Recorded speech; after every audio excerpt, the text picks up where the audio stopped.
Hey everyone, and welcome back to Grimes Family Farm. Today I'm working in an area that we haven't shown y'all for a while. If y'all remember, this area back here is where we had put up this fence and placed the goats here a long time ago and let them clean it up. Well, they got it cleaned up. There wasn't any grass, so then we decided to put some pigs back here temporarily, and it did not take them very long to destroy this area. So it was such a mess and just gross to look at that we kind of just quit showing it.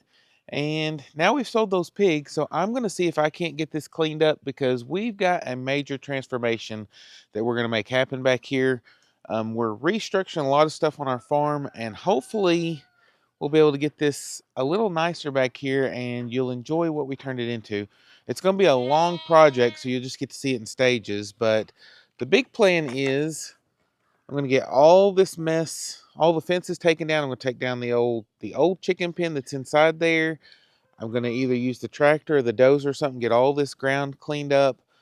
Our other plan is to move this shed farther back, probably like along that back fence line back there. Just get a little farther away from the house, and then I don't know if I want to share it just yet, just in case it doesn't work out. But just know that we have a lot of big plans for this. So I'm going to get this set up and get to work. Okay, for part of this, we use those lockjaw clips that we were showing you whenever we put it up. And to be honest, we're not that impressed. They may work okay whenever you don't have a whole lot of, I guess, livestock pressure against the fence, but they did not hold up well for pigs, and also using them with barbed wire.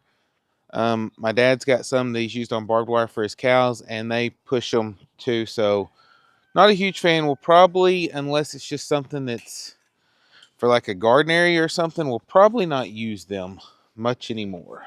I think I'm just going to hit this with a grinder where we tighten these up with wire because it's not going to be very easy to do.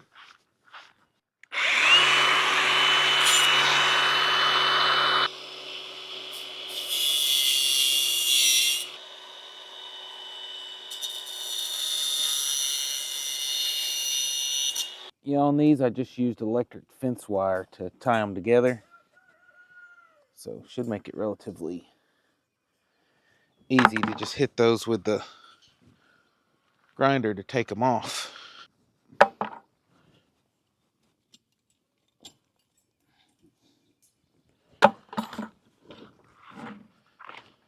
Yeah, those clips are probably, I mean, they may work for some people. They just didn't work for us. So I don't want to say too much about them. I just know I'm not a fan.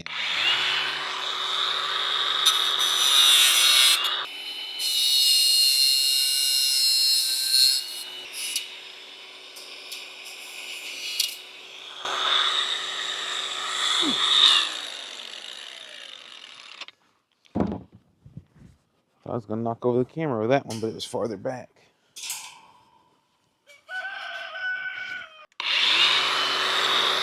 Just bringing this bucket around when we try to keep all these metal pieces picked up. That way I don't have a bigger mess to do later. I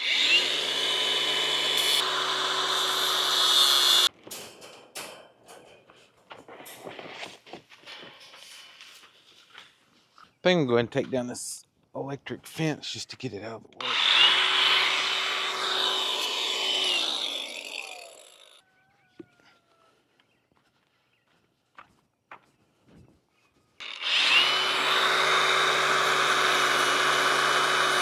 Okay, now we can get on with what we're doing. So like I said, this is a muddy mess that really almost embarrassed to show.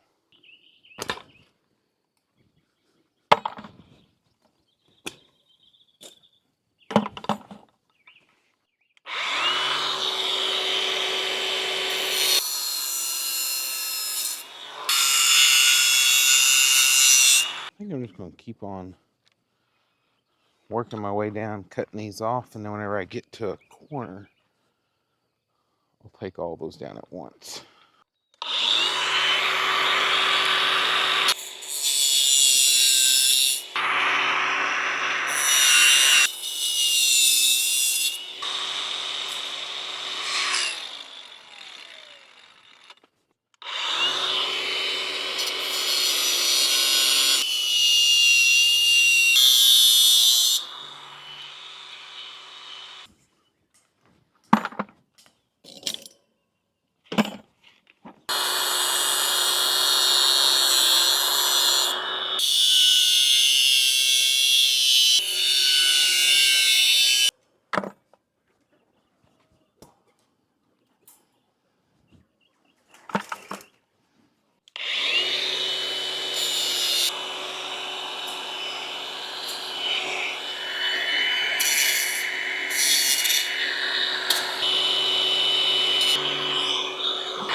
Okay, now that we got all the panels stacked up, I'm going to get the post puller and pull up all these posts. Then we're going to start cleaning up some of this junk.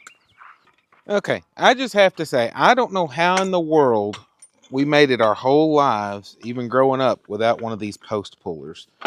This thing is so handy and so easy to use. I just don't know how we ever survived without it. Which I know growing up we used a tractor a lot to pull them, but then you got to worry about them getting bent. And this pulls them up and they're still in perfect condition when you're done.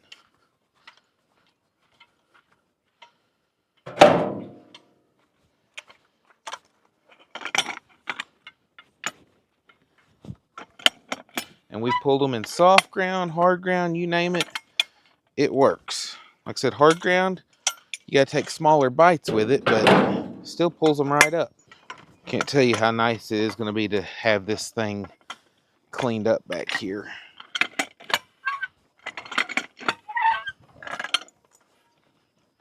Can't wait. Plus, I can't wait to show you what all is going to happen with it.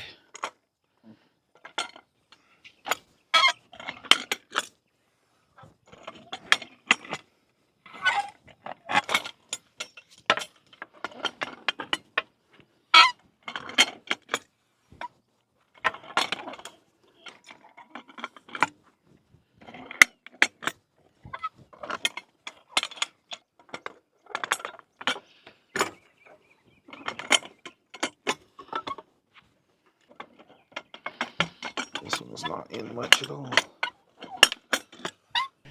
All right, guys, well, it's been a few days since Kevin started this cleanup. Reason being, we got so much rain. I mean, it rained almost every single day for quite a while.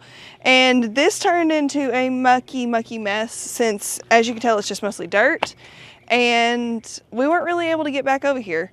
And he is actually at work today, this afternoon, and Abby and I decided that we would help him out and try to do some of this cleanup because he just doesn't have time for it right now. He's been building because we've got a lot of projects, obviously, that you've seen that we've had to try to get taken care of for our animals.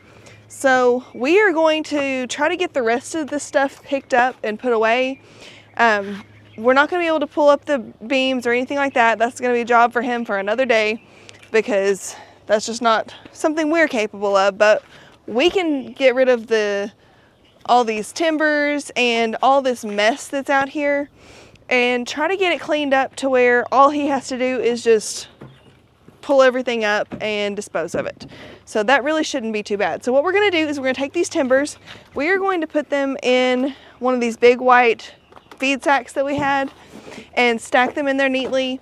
And if we don't have enough space in one, I've got another one, but that way we can actually keep them organized, because that's what he wanted to do, was to put them in one of these to be able to actually make it a lot easier to keep track of everything. So we're going to try to do that first, and then we'll get to clean up the rest of this junk.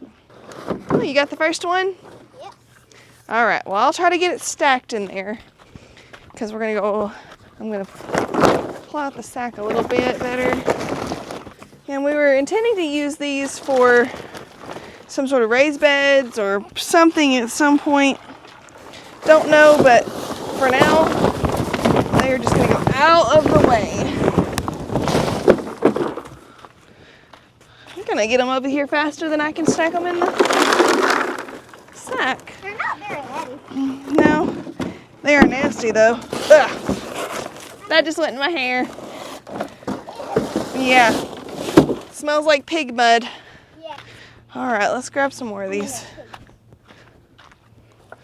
This one's heavy. Goodness. Yuck.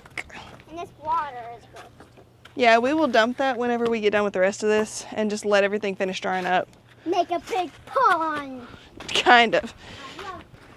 All right, let's continue. You get some more? Yep. As long as I have the butter on them.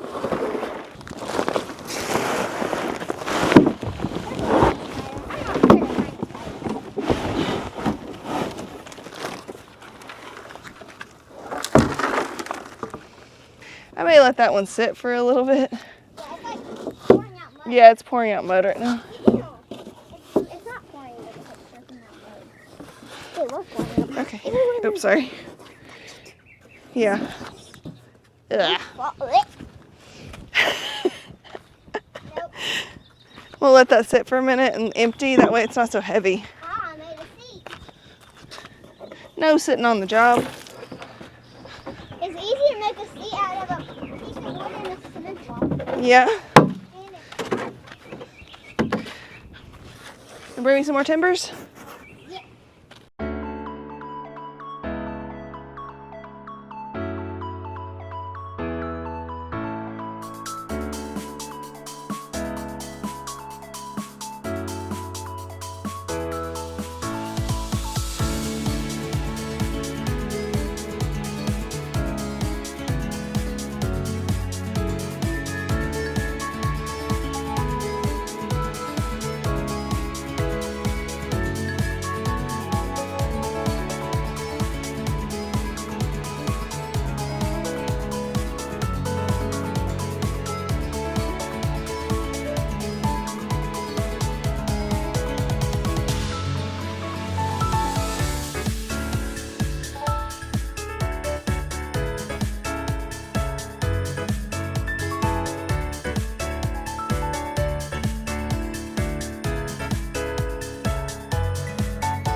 Well, a little messy, but that's okay.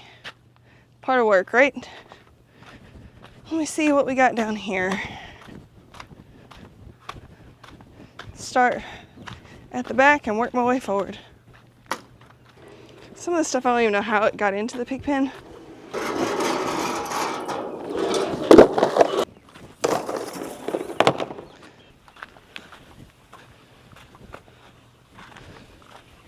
Found a whole partial roll of this wire. Have to have all the grass picked out of it, but it'll still work. It's not gonna be a pen at all. Really? Yeah. I'll tell you later. Whoop. Are you okay? Yep, I'm fine.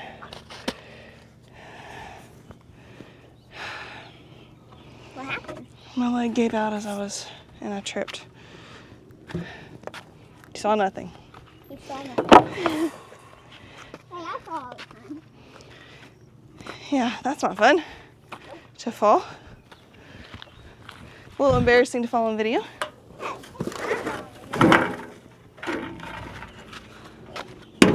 But I'm okay. Maybe sore later though. Last time I fell really bad was when I cracked those ribs. They're still not quite healed. Hey, it's fine, people fall. We have a water. All right, well, we went ahead and took those out as well because I needed the tractor to be able to rip this out of the ground. It is still a huge mess.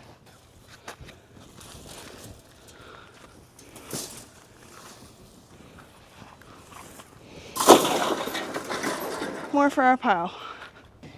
Okay, well that's everything that I can actually get to on my own without all these being gone.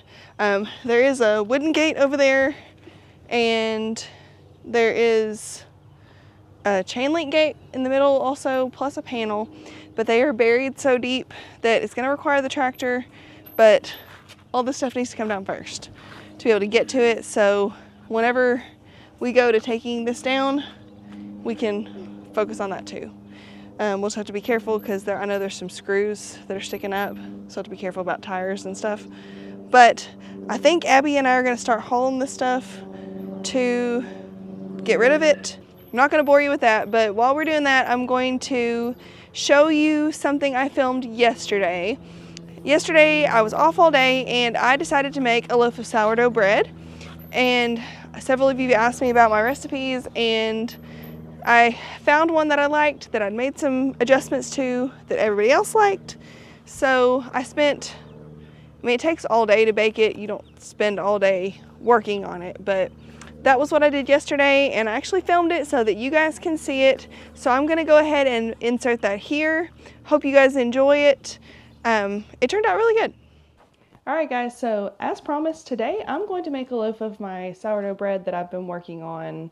The same recipe I've been using for a little bit now that has actually been pretty successful for me.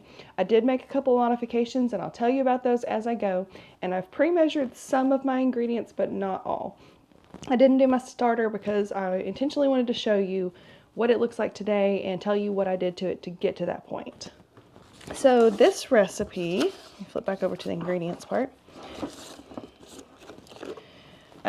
It needs you to feed your starter like around 12 hours before. I actually fed it about 8 hours ago. But you can see how nice and bubbly that looks, and that's really good. I normally feed every day. What I feed is like 50 grams of starter to 50 grams of water to 50 grams of my einkorn flour. Well, last night, since I knew I'm making bread today and it takes a little bit more, I decided to do 100 grams of starter, 100 grams of flour, and 100 grams of water. Always do a 1-to-1-to-1 ratio, and it works out really good for me. Like I said, you can see all the bubbles in there. It's really active. It's really nice. And whenever I was getting my starter going, I was feeding it twice a day because, I mean, that's what you kind of have to do after about 3 or 4 days to start really making it produce and ferment and do everything it's supposed to do. And after you start twice a day feedings with it, the smell starts changing and it starts bubbling more, and it just turns out really, really nice. But after it gets to that point, you can kind of back down a little bit. And in my little sourdough box over there, I turn the temperature down, except like right before I'm about to bake. And then I increase it just a little bit just so that it's ready to go and it gets active a little bit quicker. So the recipe that I use that's been successful uses weight in grams. And not every recipe does that, but this has been successful for me. And it's a little tickier, there's a little less room for error, but still, I mean, if you're off by just a little bit, it's not a huge, huge deal. So I change my scale unit to grams, put my bowl up there and hit tare. And this recipe calls for a cup or 200 grams of active starter. So let's get 200 grams. Like I said, some people do it just, measure out a cup or whatever, but that's just not what I do. And not saying that any particular way is right or wrong, because, I'm still pretty new to this, but like I said, it works for me. So that's what I'm going to continue to do. And maybe at some point I'll try it the other way. But it's such a long process.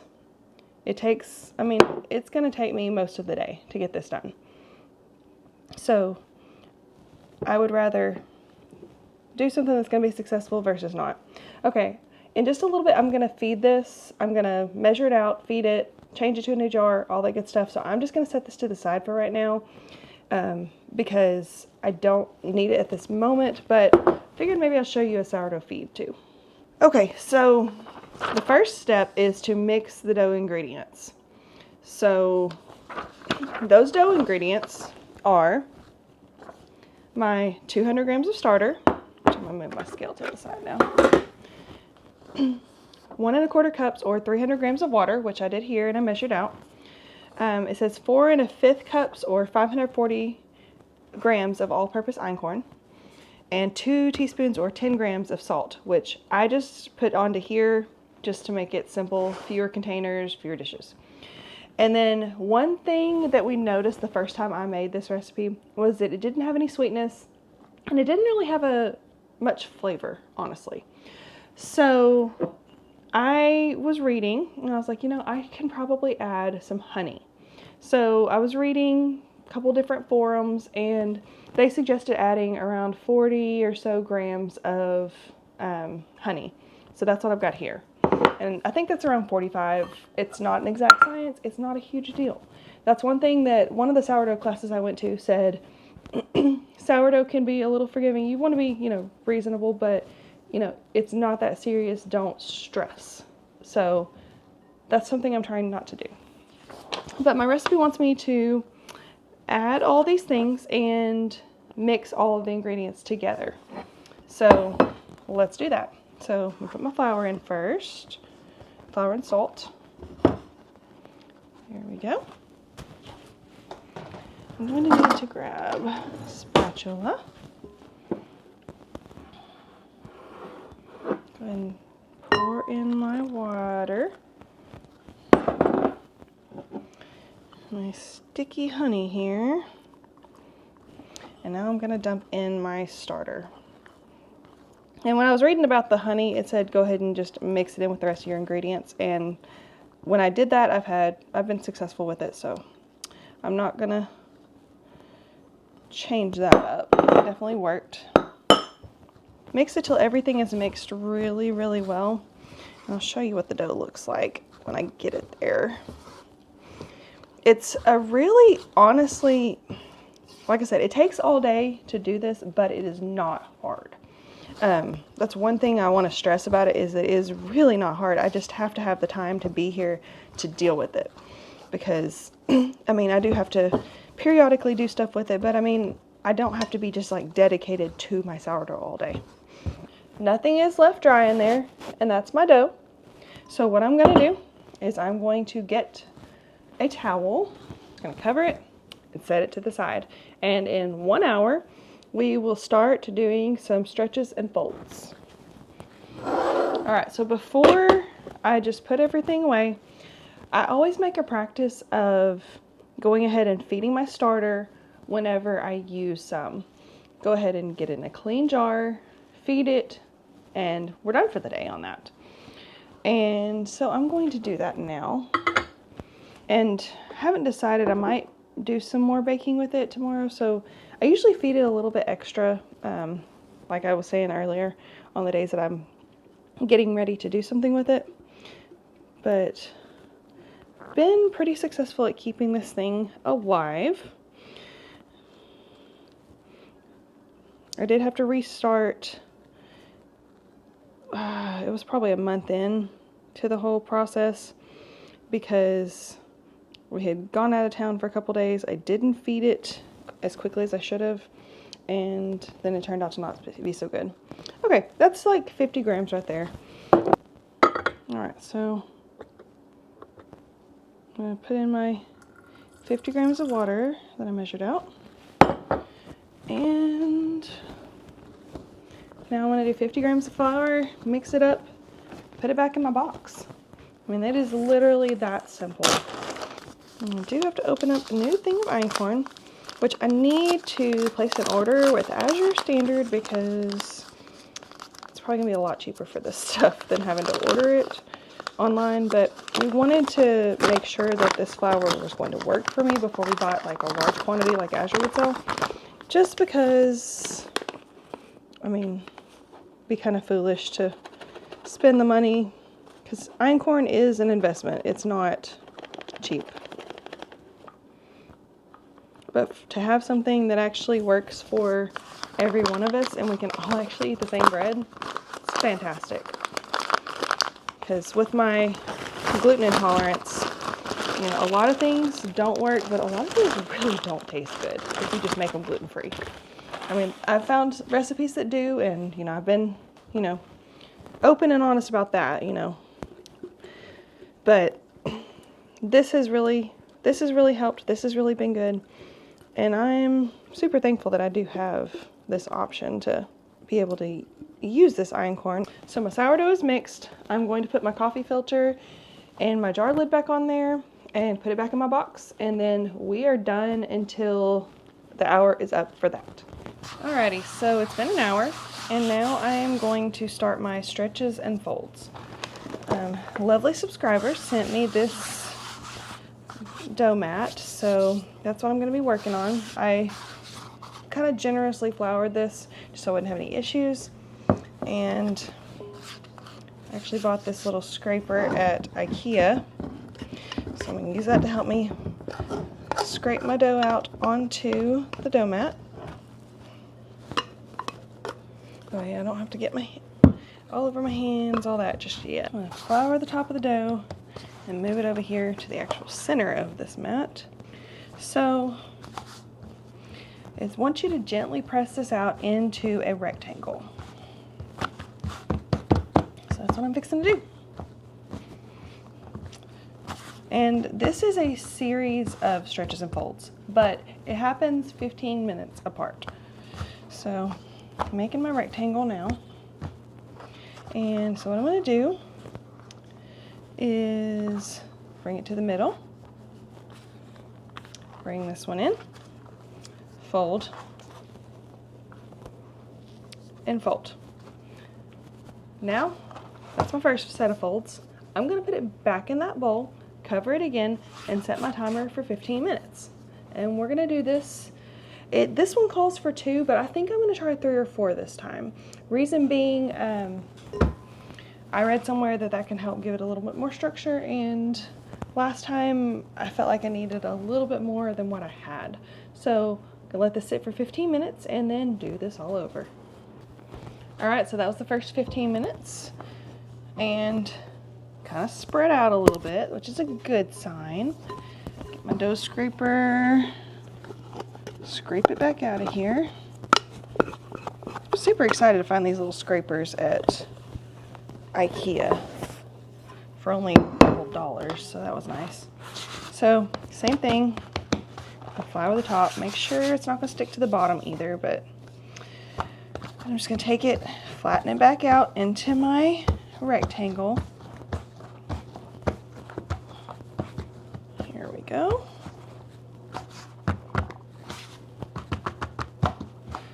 And then kind of pull as I fold, pull as I fold, pull as I fold, pull as I fold. Stretch and fold number 2. 15 more minutes. Gonna do 2 more of these rounds. I'm probably not gonna film the other 2 just because it's the exact same process, but after I get done with this, what we will do is put it back in the bowl, and then it's gonna have to rise for 3 or 4 hours. Usually I go for about 3 to 3.5, somewhere in there. House is decently warm today. Well, I say that, it's like 67 in here, but we set it on 71 during the day, but it usually does pretty good. The main goal, what it says here on the einkorn, is for it to rise by 20 to 30%. So kind of eyeball what it looks like. If you need to take a picture, something like that, you can do that, and then look at it, see if you think it's risen by about 1/3, and if it has, go ahead and move on to the next step. You don't necessarily, with the sourdough, have to, I mean, if it rises in, 2:45, 3:20, 4 hours and 5 minutes, you want it to increase by that 20 to 30%. Usually mine's just well within that range, and about 3.5 hours typically does it for me, and we'll see what it actually is today. And then after that, we'll move on to our next steps. Alrighty, so it has been about 3 hours now, and I'm gonna show you what my dough looks like and why I think it's ready to shape. So you saw after, I guess, the second stretch and fold, kind of what it looked like, and it got progressively bigger. But then I did 4 of those stretches and folds, and then I let it sit in here covered for, I went ahead and did 3 hours. It's definitely grown, so we are going to go ahead and shape it now, which is the next step. So I washed my mat earlier just so that it wasn't sitting there for 3 or 4 hours with dried bits of dough or flour or anything on it. Maybe that was a little too liberal on that, but we'll see. Okay, so grab my scraper off my rack. Try to wash dishes in between everything, just so it's more manageable. I hate to have to pile up dishes for very long. Okay, there we go. That was a little wild. Okie dokie. So what I'm going to do, obviously, make sure that it's not too sticky, but also don't want it just like completely, you know,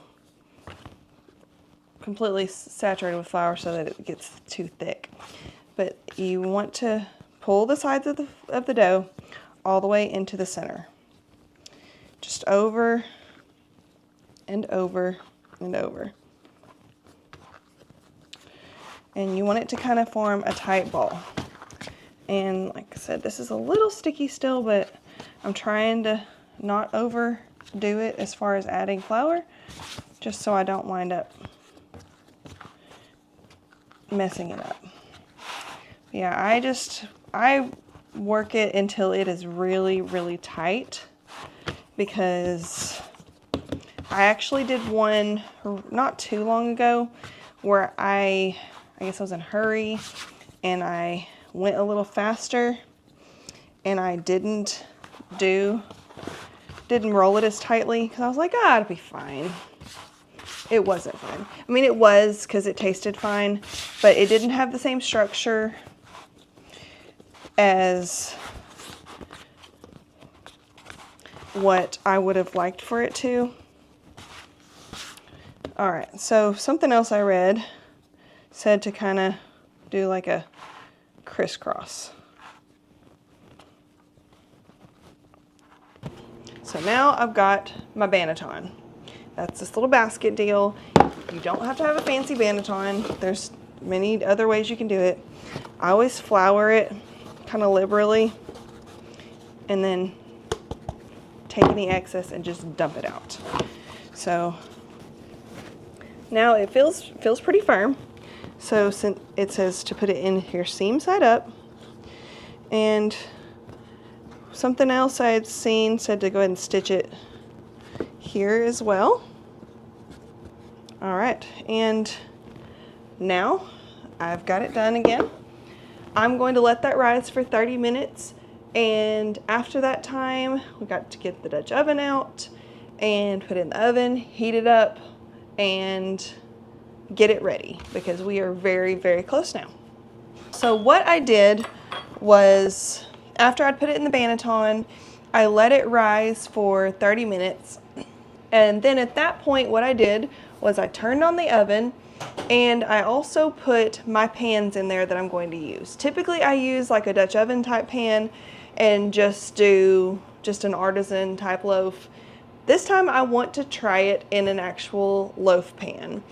I've been reading a lot about it and thought maybe the structure for like sandwich bread, maybe something to try. So I'm going to get that out of the oven now, and we're going to take this from in here, put it inside, put it on this parchment paper, stick that gently down inside that loaf pan, and then I'll show you what we're going to do with it from there. All right, so as you can tell, I've got two loaf pans, one stacked upside down on top of the other. That's going to be to help keep the steam and the heat in, and this is what we're going to bake in this time. So now I've got to put, yeah, that should work good. All right, so I'm going to take this and I'm just going to kind of plop it onto that right in the center. And I've read different things about whether you actually need to score it or whether you don't if it's in a loaf pan. It sounds like if you don't put the top on it, you don't have to worry about scoring it. I'm going to go ahead and score it just because I've never done this before. I always score it with everything else, and it's just kind of fun to score it. You don't want to go too deep. Scoring just basically means taking a knife and going down it. All right, so I'm going to take this and set it down in there, which it'll kind of conform as you go. And then I'm going to set this in the oven and then put the top on it in the oven That way it's a little easier. And I probably could have cut my parchment paper down just a little bit. Probably didn't use quite as much as I've got, and may not have even needed it for the loaf pan. I'm not real sure. But, so it said that when you use a loaf pan to cut the heat down just a little bit. So I cut it down to 450 for the preheat. I'm gonna cut it down to 425 and probably bake it an extra 5 minutes. That's what was recommended to me, and I don't know, we're gonna try it. Like I said, y'all are gonna get to see along with me if this works. All right, well, it just came out of the oven. I put it in for 40 minutes, and then I added an extra, I guess 15 total minutes to it, just because I wanted to make sure that it got browned on top and there wasn't any, I don't want there to be any gumminess to it if possible. That's my goal. I started the temperature at 450, backed it down to 425 as I was baking. Typically you start at 500 and back down to 450 with this recipe. I don't know if it's supposed to make a difference on I guess the softness of this, which it still has a crispy crust I can feel, which we like. And I doubt we use it for sandwich bread. I may at some point try to do it with the uncovered top so that it doesn't get so crunchy on top. But we love sourdough with our meals. I mean, just as a side for whatever we're having for supper. I mean, it's great. So that's what it looks like. Really pretty, I think. Kind of went crazy on top where I did the scoring, but that's to be expected and that's okay. But so one of the things that's really important is that once it comes out of the oven, you let it cool for 2 hours. You don't want to immediately cut into it, as much as you might be tempted to do that with this, because you've got to let everything set, you've got to let everything cool the way it needs to, but that way it actually turns out right. Because if you cut it right now, I mean, it's going to press it down and it's not going to be as springy and all that as it should be. But yeah, there you go. I'll try to throw in some pictures at the end of what the inside looks like once we actually cut into it. But I'm sure it's going to be great because I've had really good results with this recipe. I really enjoy it. And family has been in agreement that this was a really, really good recipe, and adding the honey made a huge difference for us too. All right, so here is the after picture. So much better. I did dump out that water and I was able to move that feeder. It's not that heavy. It's bulkier than it's heavy, but I didn't want to have to drag it real far because I'm exhausted. But yeah, feel like we got a lot done today and made quite a bit of progress on this. You'll have to stick around to see what project we are coming up with next, because it's going to be awesome. It's really exciting. Something we wanted to do for a really long time, just not been able to do it because we needed a place for it and we needed the time to do it. But since we're kind of starting to clear some of these other projects out of the way, we can actually get started on some other cool stuff that, like I said, we wanted to do for a really, really long time. So if you have any guesses as to what this area might turn into in the future, leave it in the comment box, and in a future video, we'll get to see if you guys are right or not. Don't know. I'd love to see what your guesses are though. I am exhausted and ready to call it quits for now because covered in dirt and sweaty, and I need a drink of water because I am so thirsty at this point. But I didn't want to stop midstream. When I get started on a project, I really don't want to quit unless I absolutely have to before it's completely done. But I may be a little sore tomorrow after that tumble I took over there. Time will tell, but I guess we'll see. Hope you guys enjoyed this video though. Please like and subscribe, and we will catch you next time at Grounds Family Farm. Bye guys.